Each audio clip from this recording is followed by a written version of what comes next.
মনে রাখবেন, একটি কথা খুব ভালো করে খেয়াল করে শুনবেন। হুজুর কিন্তু ওয়াজ করেছেন ঈমানের বিষয়ে, আকীদার বিষয়ে। কিসের বিষয়? ঈমান এবং আকীদার বিষয়। উনি যে হাদিসটি পড়েছেন, হাদিসটা ছোট্ট, নুরানিতে পড়ানো হয়, কিন্তু হাদিসটি ছোট হলেও এটার মর্ম অনেক বেশি। আখলিস দীনাকা ইয়াকফিকা আমালুল কলিল। আখলিস দীনাকা, তোমার দ্বীনকে পরিপূর্ণ করো খুলুসিয়াতের সাথে। এখানে দ্বীন মানে ঈমান, দ্বীন মানে আকীদা। সুবহানাল্লাহ বলেন। তোমার দ্বীনকে পরিপূর্ণ করো। আর দ্বীন কি? দ্বীন হচ্ছে ঈমান, ইসলাম, ইহসান। তিনটার নাম হচ্ছে দ্বীন। সুবহানাল্লাহ বলেন। ঈমান হলো আকীদা, ইসলাম হলো ফিকহ মাযহাব, আর ইহসান হলো তাসাউফ।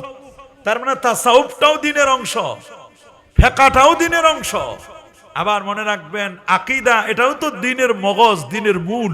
সুবহানাল্লাহ বলেন। তিনটা বিষয় কিন্তু চলে আসে।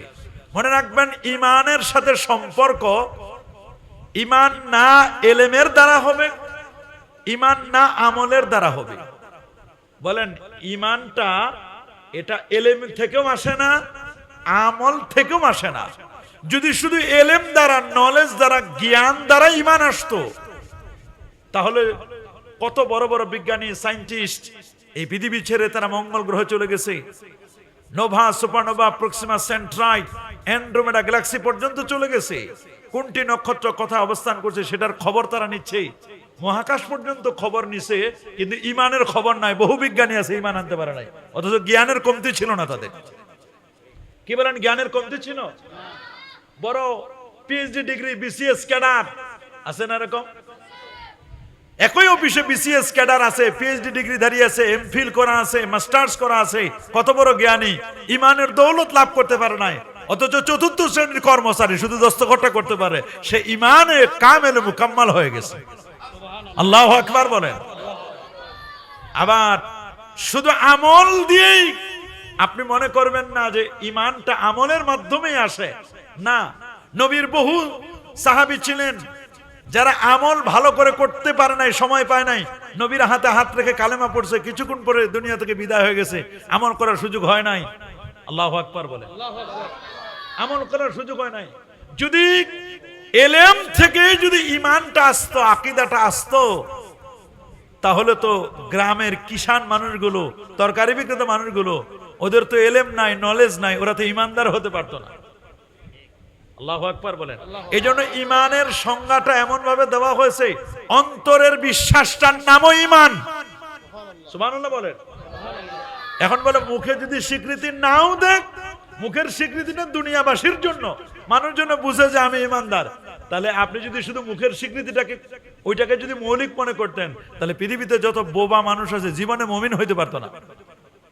যারা বোবা মানুষ আছে তারা কি মুমিন হইতে পারতো?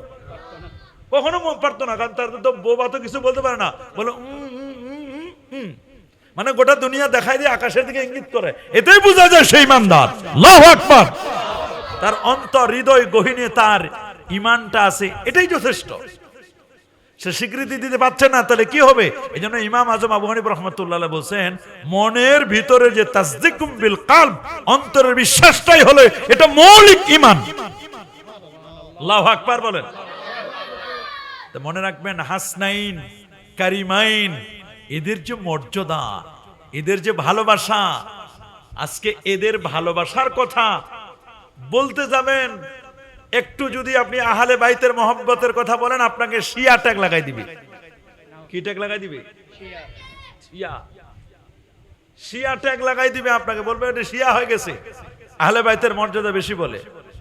আবার একদল সুযোগ পাইলে হযরতে আমির মুয়াবিয়া রাদিয়াল্লাহু তাআলা আনহুকে আরা এমন গালিগুলাস করে, অথচ একজন জলিলুল কদর, একজন সাহাবী কাতেবে ওয়াহি ছিলেন। সুবহানাল্লাহ বলেন। আমার নবী তার জন্য দোয়া করছেন, আল্লাহুম্মা ফাক্কিহু ফিদ্দিন, আল্লাহ তাকে দ্বীনের ফকিহ বানাও। সুবহানাল্লাহ বলেন। ওয়া আল্লিমহুল কিতাব ওয়াল হিসাব, আল্লাহ তাকে কিতাবের জ্ঞান দাও, অঙ্ক শাস্ত্রের জ্ঞান দাও। রাইসুল ফুকাহা, নবীর ১৬ লক্ষ সাহাবী, ১,২৫,০০০ সাহাবীর মধ্যে সবচেয়ে মুফতি সাহাবী ছিলেন ১৩০ জন, সেরা মুফতি ছিলেন ১৩০ জনের মধ্যে। আবার শ্রেষ্ঠ ছিলেন আব্দুল্লাহ ইবনে মাসউদ রাদিয়াল্লাহু তাআলা।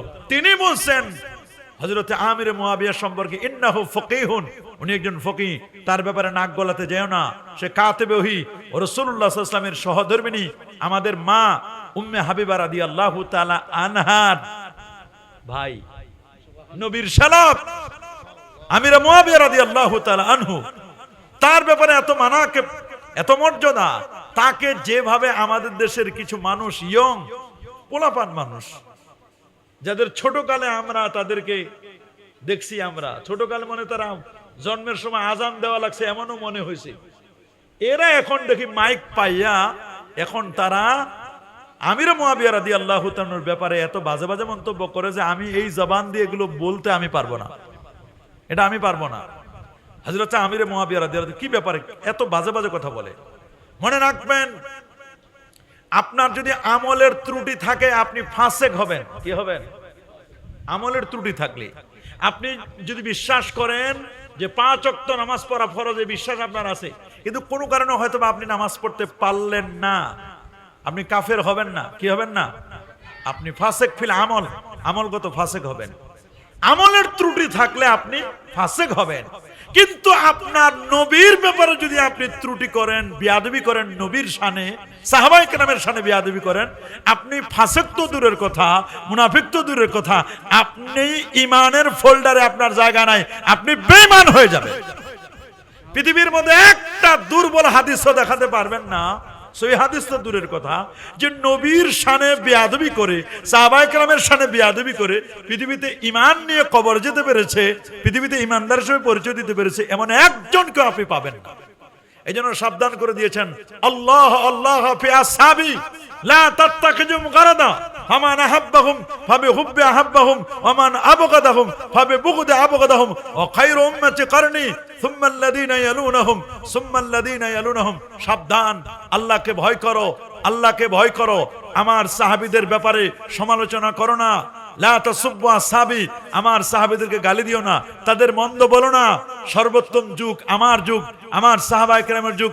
আসহাবি কান নুজুম, আমার সাহাবীরা আকাশের স্টার। সুবহানাল্লাহ বলেন।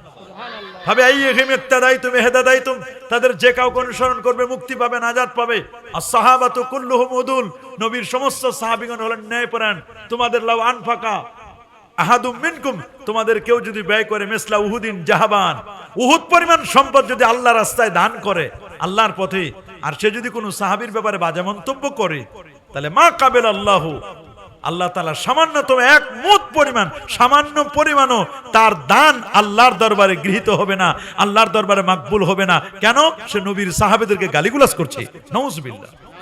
আমার দেশের কিছু সুশীল, আমার দেশের কিছু পোশাকি আলেম, এই পোশাকি আলেমগুলো, তাদের টুপি ঠিক আছে, দাড়ি ঠিক আছে, পোশাক ঠিক আছে, বাট এরা দোষ ধরতে গিয়ে বলে, যদি দোষ থাকে দোষটা ছিল ইমাম হুসাইনের। নাউজুবিল্লাহ বলেন। এজিদের কোনো দোষ ছিল না। নাউজুবিল্লাহ। ওরা এজিদের কোনো দোষ খুঁজে পায় না, দোষ খুঁজে পায় ইমাম হুসাইন রাদিয়াল্লাহু তাআলা। নাউজুবিল্লাহ।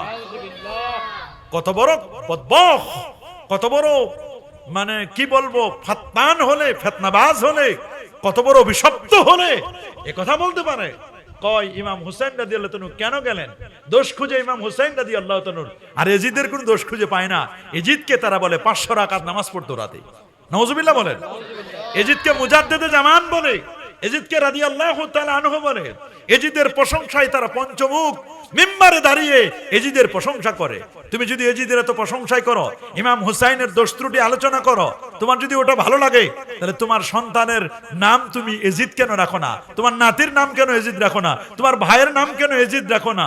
তুমি তো তোমার ভাইয়ের নাম হুসাইন রাখো, নামের শেষে হুসাইন, অমুক হুসাইন, শাহাদাত হুসাইন, এই হুসাইন, এই হুসাইন। হুসাইন কেটে দিয়ে তোমার নামে, তোমার ভাইয়ের নামের শেষে এজিদ লাগাই দাও, তা কিন্তু লাগাই না।